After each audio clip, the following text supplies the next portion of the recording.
Hey everybody, Pesmerized here.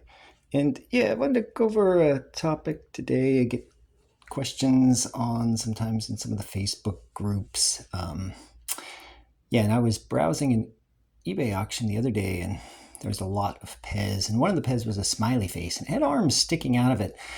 And I looked at it and I thought, oh, that's kind of cool. I don't have that. And then I was trying to remember, wait, is that an actual legitimate dispenser that Pez made, or was this some sort of a custom piece? Or a fantasy piece. Sometimes they're called.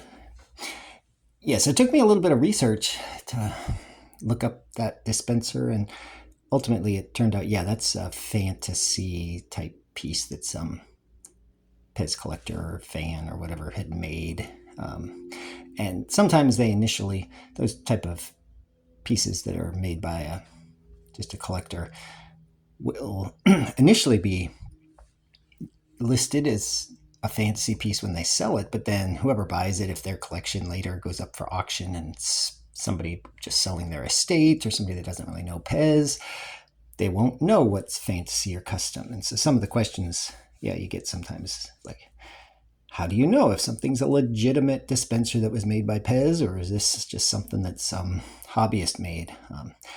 And the short answer is, well, it's really hard to know sometimes.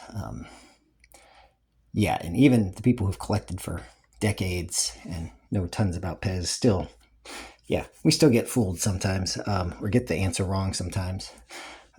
So what do you do? So I don't collect too many custom pieces or fantasy pieces myself, but I have a couple here. I got this gold snowman that we picked up in the 2000 LA Pezathon convention. I can't remember if these were given out to attendees with your entrance fee or if we bought this from a vendor or not, but it was done up pretty nice and kind of looked cool, so we held on to it. And I don't exactly know what technique they used to chrome it, but it certainly looks like it was maybe dipped or sprayed, I don't know, but it came out really nice and kind of just a cool piece to stick in the collection.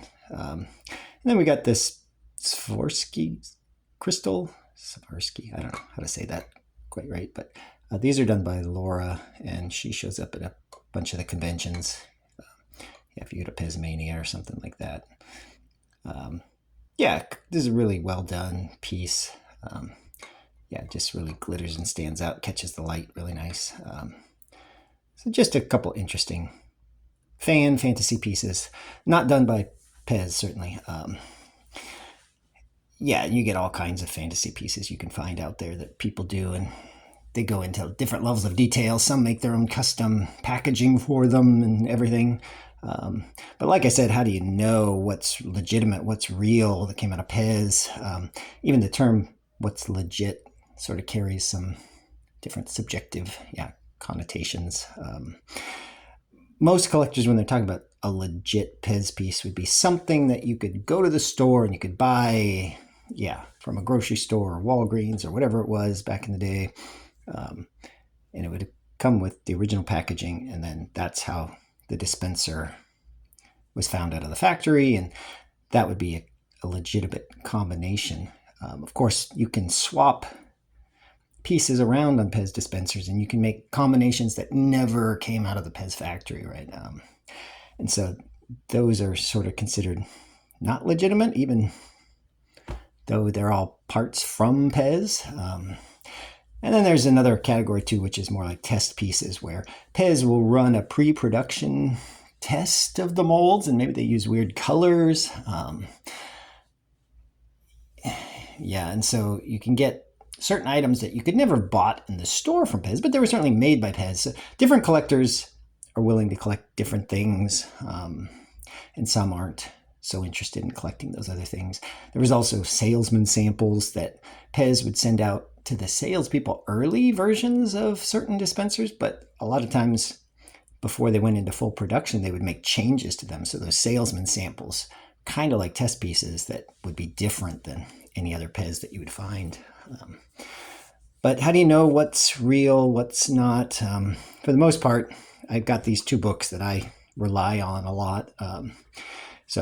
This is from a couple years ago now, but just another version of the Collector's Price Guide to Pez. almost every known dispenser, especially on the vintage stuff, is in here. Now, not every stem variation and things like that is in here. So there are some things that I know are legit that I'm pretty certain are legit. Like certain Spain versions of Pez that aren't necessarily listed in here. But yeah, almost all the different character heads and those kind of things are going to be in this price guide. So if you can find it in here, you're pretty confident it's probably legit to some degree. But there's no pictures in these price guides, right? It's just prices and lists of dispensers. And so sometimes you won't know what something looks like just based on the price guide. So that's where this other book comes in handy, which is Sean Peterson's price guide and identification guide. Yeah, so Sean knows a ton, probably as much as anybody. He works for Pez now, running the Pez Visitor Center. And I think this guide was written before he started working for them. But this third edition, it's from back in 2008, 2009, I want to say. Looks like 2008 here. But the helpful thing about this is it's got lots of great pictures in it, right? So you can flip through and see what different dispensers looked like and what different color variations maybe there were. He's got some very unique pictures of some very rare versions or some test pieces and color variations that you're not going to see in too many pictures, even online. They're hard to find. So this certainly comes in helpful as well for me. But like I was saying, how do you really know if something was legit or not? And anybody can get fooled. I mean, certainly I've been fooled.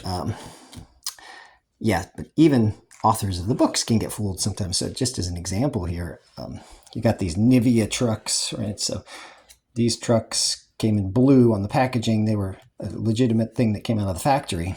But then some people found these red ones. And certainly at the time that this book was written, this was considered a rare piece. Maybe this was a pre-production run and the color they didn't do, who knows? But then later it was sort of debunked and found that this was actually probably made by a collector who took parts from other trucks and put them together, and then they printed themselves the Nivea information on here. So this was probably not released by Pez. And you can even see that some of the printing was a little weird. So these days, collectors, the opinion is these were sort of a custom piece, not a real thing, like it says in the book here. Another example was back here with the Merry Music Makers. Pull this up. Yeah, so I've been told that, your normal parrot is this footed red guy over here. There's these seemingly pre-production test pieces, maybe, is what these fall into the category of the parrots. But if you're looking for legit parrots that came, out of original packaging, these have never been found in original packaging, and nobody's really found, from what I've heard, is footed versions or non-footed versions of the parrot in original packaging. So maybe these were pre-production pieces. Maybe these were sort of a backdoor piece that somebody got someone to make for them out of the Pez factory, but probably not a legitimate color combination that you would have found in a store. Are they still collectible? Yeah, sure. People will pay lots of money for these sort of rare test piece kind of things. But depending on what you're trying to collect, maybe it doesn't fit in what you consider to be a legitimate Pez piece. So anyway, if you're trying to figure it out, certainly online, there's Facebook groups that can help you. There's YouTube channels that you can watch, obviously, kind of like this one and others. But certainly get yourself some books and some guides that will also help you if you're really going to get into some of the rarer pieces that you're looking for out there. All right, get out there, collect some Pez.